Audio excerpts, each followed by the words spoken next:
warahmatullahi wabarakatuh.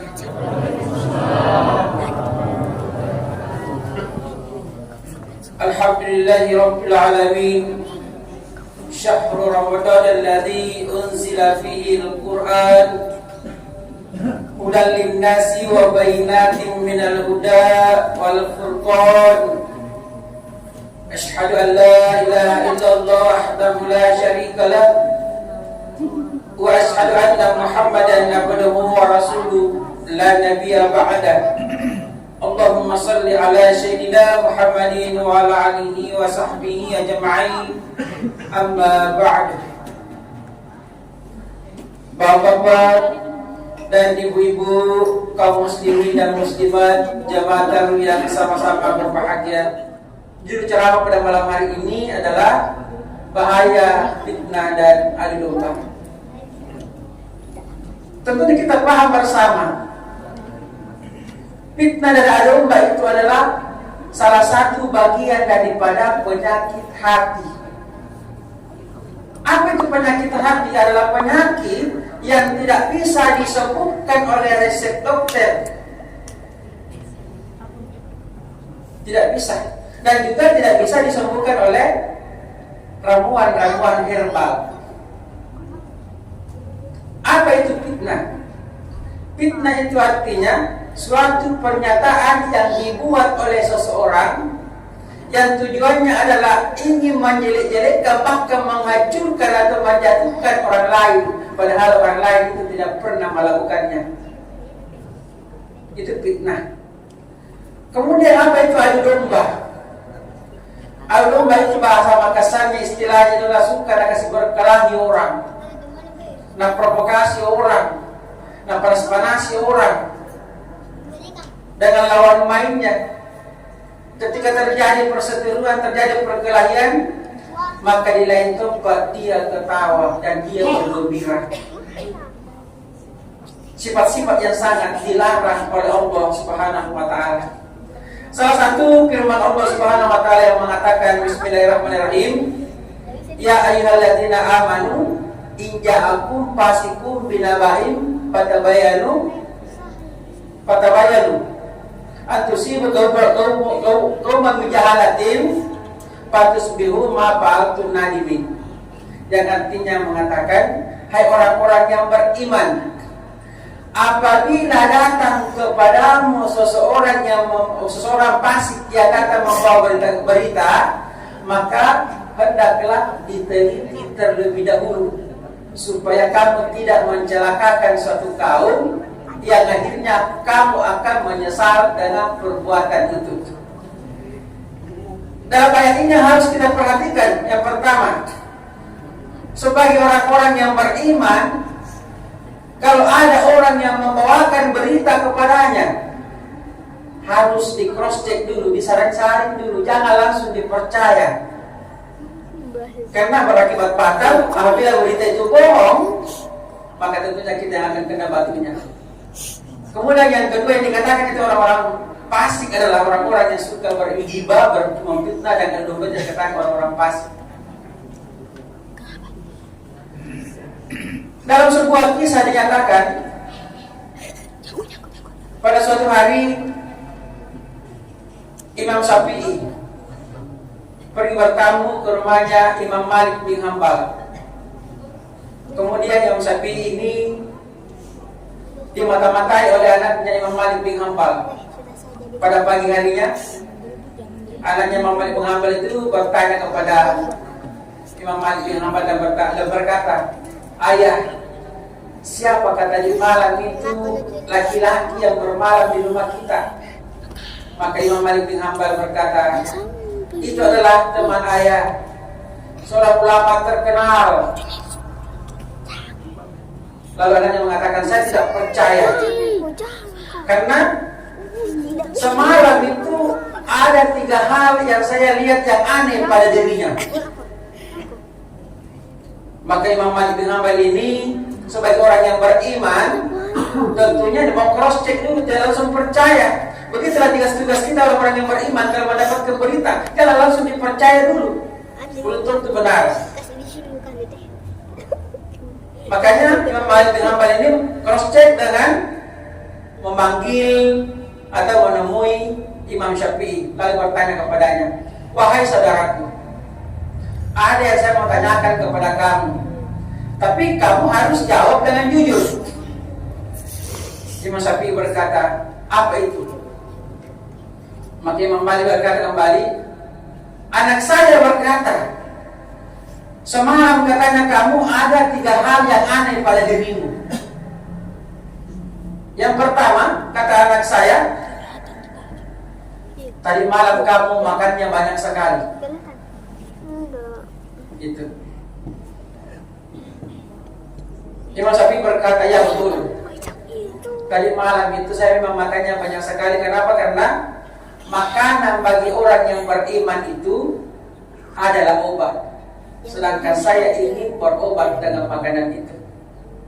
Jadi ini makanan itu obat. Tapi terkadang di antara kita biasa timbul suatu cerita yang sampai kepada fitnah. Kalau kita pergi di Jawa makan, ada orang yang banyak makannya, kita diambil banyak makan diambil. Terkadang kita bilang, deh balala. Itu belum tentu, siapa tahu dia berniat bahwa dengan makanan itu dia bisa jadikan obat. Yang kedua kali juga terjadi fitnah. Kasih dikatakan, deh kurus-kurus, tapi makanlah jago, banyak. Itu.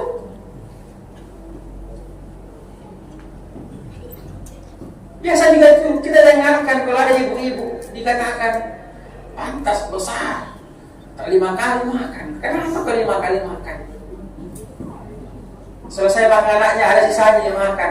Selesai makan suaminya dia makan. Ya hidupnya bentuknya seperti burasa. Tidak apa-apa. Yang penting diniatkan itu seperti obat, insya Allah berkah.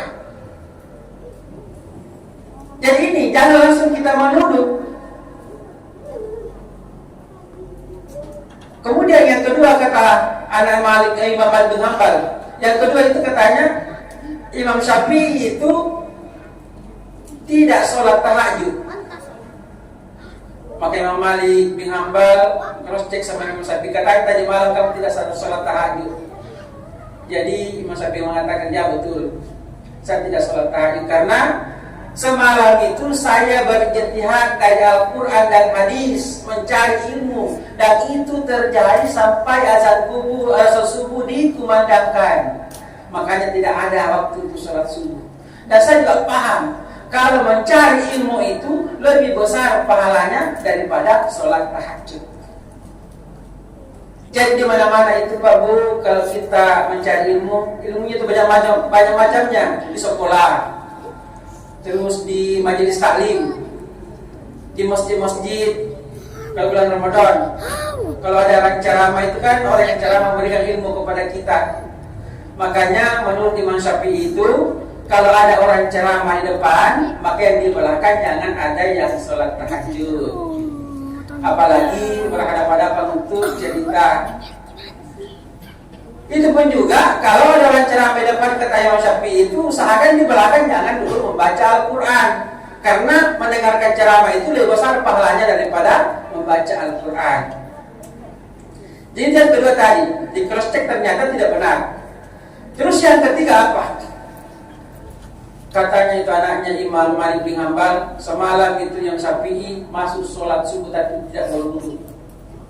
Maka di cross check lagi, kata anak saya seperti itu, tidak berwudu kalau sholat subuh.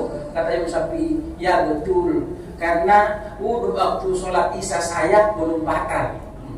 Jadi ini keadaan terjadi baku di tengah-tengah kita. Kita biasa memfitnah orang. Kita menganggap diri kita benar, tuduh orang, padahal orang itu tidak salah. Ini yang banyak terjadi. Baru kekurangan kita di zaman sekarang ini, tidak ada yang mau cross check.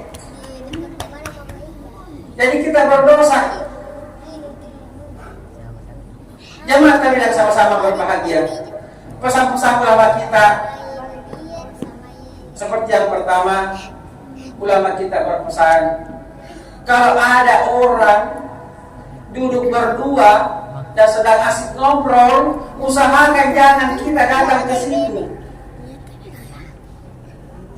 Siapa tahu kita datang ke situ, lalu kita meninggalkan mereka, maka kitalah yang menjadi bahan obrolan selanjutnya. Itu yang pertama. Kemudian yang kedua, kalau ada orang yang memang kita sudah tahu kalau orangnya suka menyebar fitnah, menyebar gosip, lalu mau masuk di rumah kita dan dalam keadaan tidak ada orang, kita cuma berdua, usahakan jangan diterima. Kenapa? Karena orang tersebut itu kalau dia masuk memberikan berita yang salah, sama halnya kalau dia membawakan kita sampah yang sangat busuk. Kalau kita terima berarti rumah kita jadikan tempat pembuangan sampah, akhirnya rumah kita busuk. Tapi kalau kita tolak, maka dia sendiri bawa pulang itu kebusukannya atau sampahnya. Jadi hati-hati kita. Kemudian yang ketiga, orang yang suka bergibah itu dalam Al-Quran dikatakan ayuhibbu ahadukum ayakulah mahihi maitah, seperti orang yang memakan daging saudaranya sendiri yang telah mati. Tentunya jijik. Kalau kita berbicara tentang daging saudara yang telah mati yang dimakan oleh orang, pernah terjadi di Jawa. Manusia kanibal yang dulu yang kita kenal dengan namanya Sumanto. Itu pemakan daging manusia telah mati. Dia ambil dari kuburan, dibawa pulang ke rumahnya, dipotong-potong baru digoreng. Tapi kalau kita di Sulawesi itu tidak seperti itu. Pemakan daging manusia itu yang sudah pemakan daging manusia dibaratkan yang sering ditakutkan oleh orang-orang. Namanya di sini kita itu adalah popo atau parakan. Jadi kalau ada orang yang suka bergosip dibaratkan seperti itu, suka bergibah, maka orang tersebut dikatakan mirip seperti popo atau parakan. Makanya orang-orang yang suka bergosip sering ditakuti orang. Kenapa? Karena memang berwajah popo atau parakan. Jadi pada intinya janganlah kita melakukan gosip, karena orang-orang akan menjauhi kita karena dari itu seperti parakan atau popo. Jamaah yang sama-sama berbahagia. Jadi kira-kira apa obatnya Pak Bu itu? Kalau kita terkena penyakit hati seperti ini, tidak ada kena resep dokter, tidak memang herbal, tidak. Satu yang paling ampuh, yaitu adalah Al-Quran. Dalam Al-Quran dikatakan Hudal linnas, petunjuk bagi manusia. Imam Malik bin Umair berkata bahwa orang yang paling jernih pikirannya itu adalah orang yang membaca Al-Quran. Jadi kalau ada orang yang masih membaca Al-Quran, itu salah jernih pikirannya. Dan kita pahami bahwa orang yang jernih pikirannya itu insya Allah jernih hatinya, tidak akan bisa bergosip, karena dia bisa bedakan mana yang baik, mana yang buruk.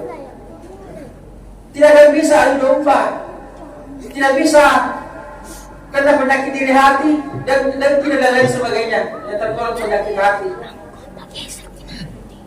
Ini seperti saya katakan tadi, pemikirannya jernih, itu orang yang membaca Al-Quran. Namun terkadang ada orang mengatakan itu si A juga rajin membaca Al-Quran, tapi rajin juga menggosip. Bagaimana itu? Apakah dia tidak sama dengan Al-Quran? Ya, salah satu jawabannya orang seperti itu rajin baca Quran, lalu rajin juga menggosip. Artinya dia membaca Al-Quran itu bukan dijadikan petunjuk hudalinas, petunjuk bagi manusia. Membaca Al-Quran itu bukan untuk mengharapkan keridhaan Allah, tetapi membaca Al-Quran hanya ingin mendapatkan pujian dari orang lain. Maka orang seperti itu, kalaupun dibacakan atau kalaupun dia menghadapkan Al-Quran, tetapi tidak jernih pikirannya, tidak bersih hatinya, maka gosip jalan terus. Jadi baca Al-Quran, apalagi bulan suci Ramadan ini tentunya pahalanya sangat besar. Bagaimana gambaran pahalanya? Menurut penjelasan beberapa hadis dan penjelasan dari para ulama kita, satu huruf Al-Quran yang kita baca, maka Allah akan memberikan ganjaran pahala 1 dikali 10 kebaikan. Jadi sama halnya dari tiap-tiap hurufnya itu kita akan mendapatkan 10 pahala. Itu di luar bulan suci Ramadan. Bagaimana pahalanya di bulan suci Ramadan? Menurut Jalaluddin Rahman dalam bukunya Madrasah Ruhaniyah, satu ayat yang kita baca di bulan suci Ramadan, maka pahalanya sama dengan menghatamkan Al-Quran di luar bulan suci Ramadan. Coba kalau kita hitung berapa ayat dalam Al-Quran, secara umumnya itu pada ulama yang paling banyak itu adalah 6.666 ayat. Jadi satu kali saja kita menghatamkan Al-Quran di bulan suci Ramadan, maka sama halnya kita menghatamkan Al-Quran 6.666 kali di luar bulan suci Ramadan. Kalau pahalanya dikali 10 per huruf, berapa huruf dalam Al-Quran? Pendapat ulama juga yang paling banyak adalah 321.180 huruf. Coba dikali 10 dikali jangan 660, tentunya banyak.